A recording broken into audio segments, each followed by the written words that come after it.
Break के बाद आपका स्वागत है। राज्यपाल कलराज मिश्र अपने कक्ष में मौजूद है। राज्यपाल विचार विमर्श कर रहे हैं। मुख्यमंत्री अशोक गहलोत मीटिंग हॉल में बैठे हैं। थोड़ी देर में दोनों की फिर से मुलाकात होगी। वहीं विधायक व मंत्री बैठे हैं लॉन में। इंतजार किया जा रहा है कि राज्यपाल जल्द से जल्द इस सत्र को लेकर मंजूरी दे दे। जिस तरह से थोड़ी देर पहले ही जब मंत्री प्रताप सिंह खाचरियावास से बात हुई, उनका कहना है कि जब तक मंजूरी नहीं मिलती तब तक हम यहीं पर बैठे रहेंगे।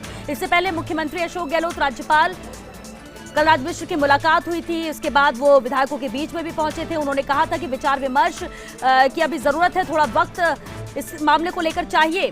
और अब जिस तरह से जानकारी मिल रही है, अपने कक्ष में मौजूद हैं राज्यपाल, विचार विमर्श कर रहे हैं। मुख्यमंत्री अशोक गहलोत मीटिंग हॉल में बैठे हैं, इंतजार कर रहे हैं कि जब विचार विमर्श राज्यपाल कर लेंगे और उसके बाद दोनों की मुलाकात एक बार फिर से होगी। यानी मुख्यमंत्री अशोक गहलोत और राज्यपाल कलराज मिश्र की मुलाकात होगी। वही विधायक और मंत्री इस वक्त लॉन में बैठे हुए हैं। इंतजार किया जा रहा है राज्यपाल कलराज मिश्र आखिर क्या फैसला देते हैं इस सत्र को लेकर, क्योंकि इनका कहना यही है कि हमारे पास नंबर्स हैं और हम चाहते हैं और जिस तरह से नियम है सत्र बुलाया जा सकता है।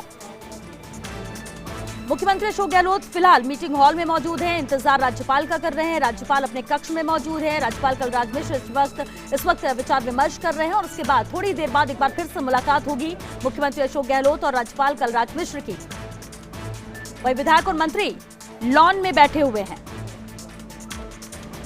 तो सांकेतिक धरना कांग्रेस विधायकों का जारी है। राजभवन में लॉन में इस वक्त मौजूद है सभी विधायक, जबकि मुख्यमंत्री अशोक गहलोत मीटिंग हॉल में हैं। इंतजार राज्यपाल का कर रहे हैं। राज्यपाल कलराज मिश्र अपने कक्ष में मौजूद हैं। विचार विमर्श इस वक्त राज्यपाल कर रहे हैं और थोड़ी देर बाद दोनों के बीच में एक बार फिर से मुलाकात होगी, चर्चा होगी इसे लेकर। और इंतजार इसका कर रहे हैं विधायक और मंत्री जो इस वक्त लॉन में मौजूद हैं, जो सांकेतिक धरना दे रहे हैं। और एक और जानकारी यहां पर यह मिल रही है कि राजभवन में विधायकों ने टेंट का सामान मंगवाया है। सत्र की अनुमति नहीं मिलने पर टेंट लगाकर यहां धरना दिया जा सकता है, इस तरह की भी जानकारी यहां पर आ रही है। लेकिन फिलहाल ये साफ नजर आ रहा है, सियासी जंग आर पार के मूड में साफ नजर आ रही है। हालांकि राज्यपाल विचार विमर्श कर रहे हैं, इस वक्त अपने कक्ष में मौजूद हैं। इससे पहले मुख्यमंत्री अशोक गहलोत के साथ काफी देर तक उनकी चर्चा हुई। विधायकों के बीच में भी पहुंचे, क्योंकि लॉन में मौजूद हैं विधायक और मंत्री, उनके बीच में भी पहुंचे थे और लगातार नारेबाजी कर रहे थे। विधायक हाउस को बुलाने की मांग यहां पर लगातार की जा रही थी और इसके बाद राज्यपाल ने उनसे कहा था कि अभी विचार विमर्श के लिए थोड़ा वक्त चाहिए, जिसके बाद फिर वो वापस अपने कक्ष में गए हैं। और इस वक्त राज्यपाल कक्ष में विचार विमर्श कर रहे हैं। दूसरी तरफ मुख्यमंत्री अशोक गहलोत हॉल में मौजूद हैं, जहां इंतजार वो मुख्यमंत्री का कर रहे हैं। तो सत्र की अनुमति नहीं मिलने पर टेंट लगाकर धरना दिए जाने की तैयारी यहां पर की जा रही है। तो राजभवन में विधायकों ने ये टेंट मंगवाया है। सत्र की अनुमति नहीं मिलने पर टेंट लगाकर धरना दिया जा सकता है। और इस वक्त मंत्री सुभाष गर्ग हमारे साथ फोन लाइन पर जुड़ चुके हैं। सुभाष जी, राजभवन में मौजूदगी है, सर कब तक यहां पर रहेंगे, कब तक इंतजार करेंगे? देखिए, हमारा बिल्कुल बेसिक है। हमारे विधायक दल के जो नेता हैं, माननीय मुख्यमंत्री जी, उन्होंने स्पष्ट कह दिया है जी, जब तक राज्यपाल महोदय विधानसभा सत्र के लिए हाँ नहीं करते हैं तब तक जो है हम यहाँ बैठे हुए हैं।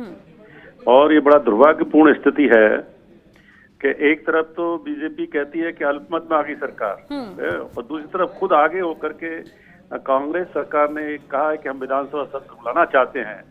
हमें परमिशन, मतलब कैबिनेट का जो निर्णय है, भारतीय संविधान की व्यवस्था है, कैबिनेट जो है जब चाहे जब सत्र बुला सकती है, गवर्नर को निर्देश देने के लिए बाध्य होते हैं। लेकिन जिस तरह का बहाना कर रहे हैं, एमपी में अभी कहा गया कोरोना पॉजिटिव का मामले हैं, तो एमपी में क्यों सत्र बुला दिया गया? कोरोना के दौरान ही।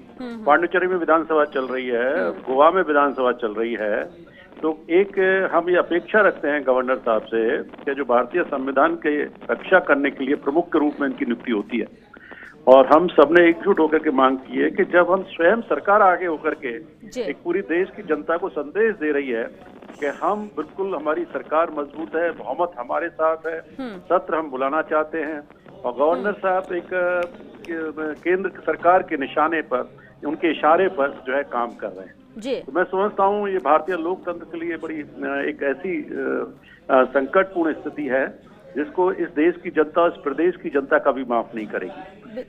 सुभाष जी, बिल्कुल आपने अभी जिक्र किया दूसरे राज्यों का कि विधानसभा सत्र भी बुलाया जा रहा है, सदन भी चलता है जब जैसी जरूरत होती है, यानी कोविड सिर्फ एक बहाना है, कोरोना सिर्फ एक बहाना है सत्र ना बुलाने का?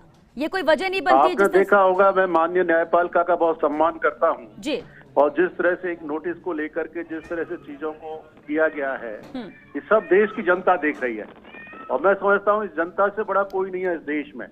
जनता आने पर जवाब देगी। हम एक लोकतांत्रिक तरीके से एक मांग रखी है, हम सब लोग विधायकों ने इकट्ठे होकर के 103 से अधिक यहाँ विधायक बैठे हुए हैं धरने पर, जो ये मांग कर रहे हैं। पूरा जनता देख रही है कि जब बहुमत इनके साथ है तो गवर्नर क्यों नहीं विधानसभा सत्र बुलाने की बात कर रहे हैं। तो ये एक बड़ा, मैं सोचता हूँ ये जो आज का दिन है, इस देश के इतिहास में, लोकतंत्र के इतिहास में काला अक्षर से लिखा जाएगा कि किस तरह से एक केंद्र के इशारे पर जो है राज्यपाल महोदय इस चीज को टाल रहे हैं। वो कहते हैं कि प्रोसीजर देखूंगा, नियम क्या है मेरे को समझ में नहीं आता।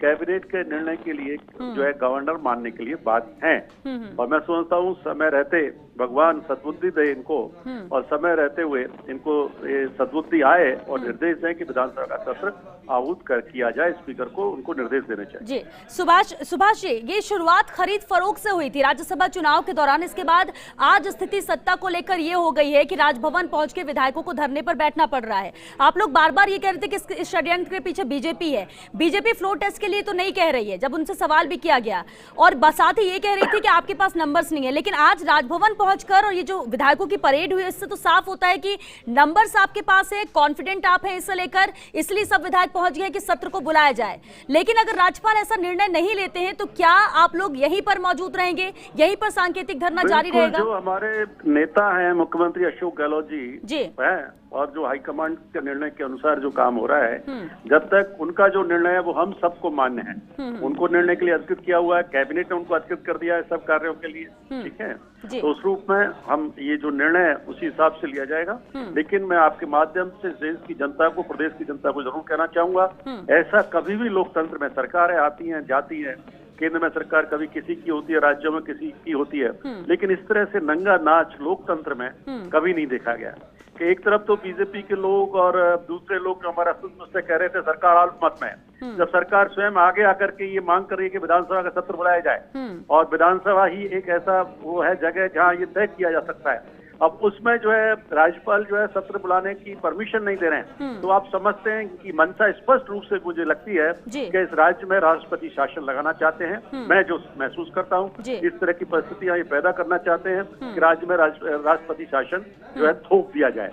लेकिन हम सब लोग जागरूक हैं और सारे विधायक एकजुट होकर के इसको एक जन आंदोलन के रूप में हम लेंगे अगर ऐसा किया गया। बिल्कुल। सुभाष जी, एक आखिरी सवाल, हमने पूर्व विधानसभा अध्यक्ष सुमित्रा सिंह जी से भी बातचीत की थी और उन्होंने कहा भी यही कि मुझे समझ में नहीं आता है कि जब मुख्यमंत्री यहाँ पर कॉन्फिडेंस है, विधायक उनके साथ हैं, सत्र बुलाना चाहते हैं और अगर फ्लोर टेस्ट की बात हो तो भी वो तैयार है, ऐसे में सत्र बुलाने में दिक्कत नहीं होनी चाहिए। लेकिन इसके बावजूद भी जब हर तरफ से यही बात आती है और सत्र नहीं बुलाया जा रहा है, क्या आप भी मानते हैं कि गवर्नर दबाव में है? बिल्कुल स्पष्ट रूप से मैं तो आरोप लगाता हूँ, बिल्कुल दबाव में काम कर रहे हैं और केंद्र सरकार के निशाने पर काम कर रहे हैं। हमारे मुख्यमंत्री जी बार बार कहते रहे हैं और आप देखते हैं किस तरह से IT ED के छापे, समझता हूँ आने वाले समय में मैं लगता हूँ प्रत्येक MLA के छापा पड़ सकता है। मेरी तो एक वो है, मतलब ये सोच सकता हूँ जिस तरह से नजदीकी लोगों पर डाले गए केंद्र प्रकार इस सरकार को गिराने का जो षड्यंत्र है उसके तहत ये किस तरह से इन चीजों को आगे बढ़ाया जाए, लिंगर ऑन किया जाए, मौका दिया जाए होर्स ट्रेडिंग का, इसको लेकर के है। बिल्कुल, यानी कि ये कहीं ना कहीं प्रेशर क्रिएट करने की कोशिश और पावर का मिसयूज है जो ये जांच एजेंसियां सक्रिय नजर आ रही हैं। आप ये मानते हैं क्योंकि स्थिर सरकार है लेकिन इसे गिराने की कोशिश है और इसी के मद्देनजर ये सब किया जा रहा है, यानी आरोप सीधे तौर पर बीजेपी पर। मैं आपको आज कह रहा हूँ, आज आप मेरे से फोन पर ले रही हैं, मैं ये कह रहा हूँ कि इस स्तर पर आ गई है केंद्र सरकार और इनकी एजेंसियां, कल हो सकता है मेरे यहाँ छापा पहुंच जाए, ED वाले और IT वाले मेरे यहाँ ही पहुंच जाए। जो बोलेगा वो भुगतेगा, जो बोलेगा वो भुगतेगा। सुभाष जी, और इसीलिए ये एक एक करके कार्रवाई नजर आ रही है और आप लोगों को ये लग रहा है कि आने वाले वक्त में हर एक विधायक के घर छापे पड़ सकते हैं, ये कार्रवाई कर सकते हैं क्योंकि इनके हाथ में पावर है ये करने का। उनके नजदीकी रिश्तेदारों पर, नातेदारों पर, मित्रों पर, परिवारजनों पर आप देख ही रहे हैं पिछले दिनों में ऐसी राजनीति में गिरावट। मैंने अपने इस 61 साल में मैं चल रहा हूँ, जब से होश संभाला 40-45 साल से देख रहा हूँ, ऐसी गिरावट राजनीति में कभी नहीं देखी गई जो आज के इस वर्तमान दौर में देखने को मिल रही है। जी, लेकिन नंबर्स को लेकर आश्वस्त हैं आप कि पूरे विधायक आपके साथ हैं, सरकार बिल्कुल स्थिर है। बिल्कुल, मैं कह रहा हूँ हाथ कंगन को आरसी क्या, जब विधानसभा विश्वास का मत या कोई भी चीज है तो फ्लोर तो विधानसभा ही है ना मैम। जी जी बिल्कुल। तो विधानसभा जब सत्र बुलाने के लिए सरकार आगे होकर के बात कर रही है और गवर्नर उसकी अनुमति नहीं दे रही है, तो आप अंदाजा लगा सकते हैं कि मन में कुछ है, दाल में कुछ काला है। चलिए ठीक है, सुभाष गर्ग जी बहुत शुक्रिया आपका फर्स्ट इंडिया से बातचीत के लिए।